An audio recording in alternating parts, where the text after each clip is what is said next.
Hello guys, welcome back to Shiva Bytes. Shiva గాడు video చేస్తున్నాడంటే ఖచ్చితంగా ఫన్నీగా ఉంటుంది, ఖచ్చితంగా ఎంటర్టైన్మెంట్ ఉంటుంది, అందులోనూ మజా ఉంటుంది. సో బట్ ఫస్ట్ టైం చాలా వీడియోస్ తర్వాత సీరియస్గా వీడియో చేయబోతున్నాడు భయ్య. ఎస్, మామూలు సీరియస్ కాదు.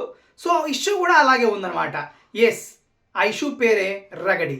ఆ రగడి అనే వ్యక్తి ఎవరో కాదు భయ్య, ఒక రివ్యూవర్ అనమాట. మూవీ రివ్యూస్ ఇస్తూ ఉంటాడు. సో తక్కువ రివ్యూవర్ అని కాదు, లక్షల్లో ఫాలోవర్స్ ఉన్నారు. టాప్ 10లో టాప్ 3 మనోడు ఖచ్చితంగా ఉంటాడు, అందులో డౌటే లేదనమాట. అలాంటి ఫేమస్ వీడికి ఏం పోయే కాలం వచ్చిందో ఎన్టీఆర్ మీద పడ్డాడు. సో ఎన్టీఆర్ని ఒక్క మాట అన్నాడు భయ్య, అంతే. సునామీ వచ్చినట్టు కొట్టుకుపోయాడు. దెబ్బకి సముద్రం వచ్చి వన్ మీద ఓడిపోయింది. అంటే సముద్రం లాంటి ఫ్యాన్స్ అందరూ వచ్చి ఏకి పారేశారు కామెంట్లలో.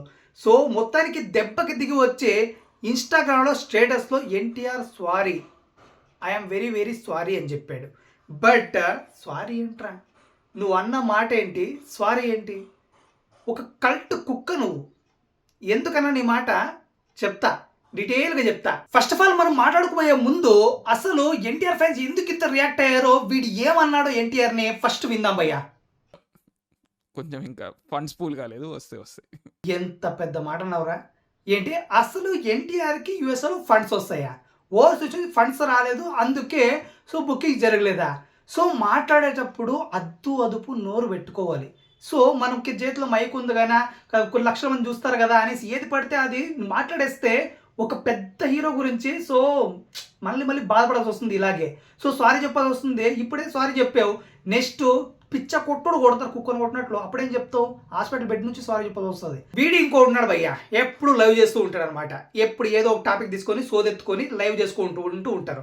ఈ పక్క శివం పంది, ఈ పక్క ఊర పంది. సో మొత్తానికి ఈ నాయాలు చూడడానికి ఏదో హీరోయిక్ ఫేస్ లాగా వేరే హీరోల ఫిజిక్ని కామెంట్ చేయడం వీళ్ళు కదా అనమాట.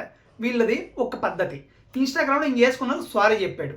ఈ సారీ చెప్పింది ఏదైతే ఉందో వీడు రాసింది, అది చూసాక నాకు ఇంకా మండిపోయింది అనమాట. నాకే కాదు, చాలామంది ఫ్యాన్స్కి అర్థం కాక ఉన్నారు, కానీ అర్థమైతే నిజంగా చెప్తున్నా మండిపడతారు వాడి మీద అయితే నిజంగా.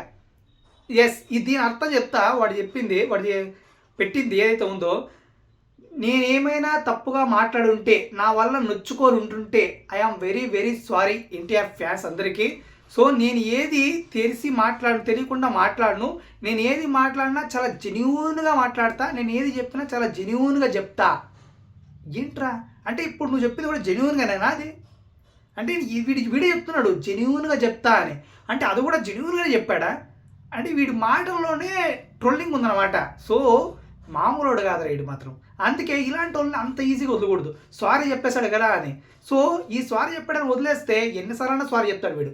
ఇది ఫస్ట్ టైం కాదు, చాలాసార్లు నోరు చేరాడు. సో అందుకే వీడికి ఒక్కసారి వేసుకుంటే సెట్ అయిపోతుంది అనమాట. ఎందుకంటే వీడు కల్ట్ కుక్క. ఎస్, వచ్చిందిగా, కల్ట్ కుక్క అనమాట. ఎందుకు కల్ట్ కుక్క అని అంటే వీడు ఒక మెగా కల్ట్ కుక్క. మెగాస్టార్కి పెద్ద ఫ్యాన్ అనమాట చిరంజీవికి. ఎస్, ఎందుకు అంత ఈజీగా ఎలా చెప్పేవరా అంటే, ఒక వీడియో ఉంటుంది వీడి దగ్గర, ఒక షార్ట్ వీడియో చేశాడు ఎప్పుడో. సో దాంట్లో Chiranjeevi is the world number 1 best actor. ఏంటి నంబర్ 1 యాక్టర్? చిరంజీవి తప్ప ఎవడు ఇంకా పుట్టాడు అలాంటి యాక్టర్. ఓన్లీ నంబర్ 1 యాక్టర్ చిరంజీవే అని చెప్పాడు అనమాట. సో ఏ విధంగా వీడికి చిరంజీవి నంబర్ 1 యాక్టర్ అనిపించడం నాకు అర్థం కావట్లేదు. Chiranjeevi is the finest actor, Chiranjeevi is the one of the best actor, అందులో డౌటే లేదు. ఫ్రాంక్ ఎవరైనా ఒప్పుకోవాల్సిందే అది, ఎందుకంటే అందుకే మెగాస్టార్ అయ్యాడు.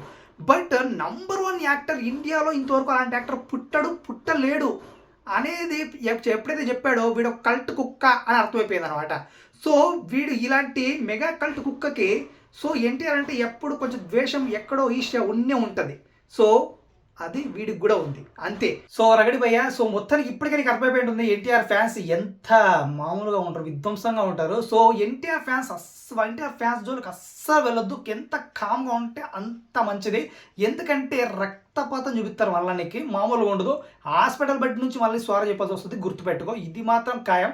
ఇంకోసారి ఇలాంటి రచ్చ లేపావంటే ఖచ్చితంగా చిచ్చుగా కొడతారు, అందులో డౌట్ లేదు. సో నీ నోరు మాత్రం అదుపులో పెట్టుకోవాలి. నీ పక్కన నా బోండంగాడు కూడా చెప్పు లైవ్లో, ఎప్పుడు చూసినా ఏ హీరో మీద పడుతూనే ఉంటాడు. అదేదో పెద్ద గ్రిగ్గుగాడు అన్నట్లు. సో ఆడు మొహాన్ని ఆడే సరిగ్గా చూసుకోడు. సీమ పందికి చిచ్చులు గుడ్డిలా ఉంటాడు, ఆడు కూడా చెప్తూ ఉంటాడు సియత్తనాయాలు. సో ఇది నీకు వార్నింగ్ లాగా అనుకోబయ్యా, జస్ట్ ఇది నీకు వార్నింగ్ అంతే. జస్ట్ ఇక్కడ నుంచి మళ్ళీ ఏదైనా కొంచెం నెగిటివిటీ మాట్లాడినా విధ్వంసమే చూస్తావు.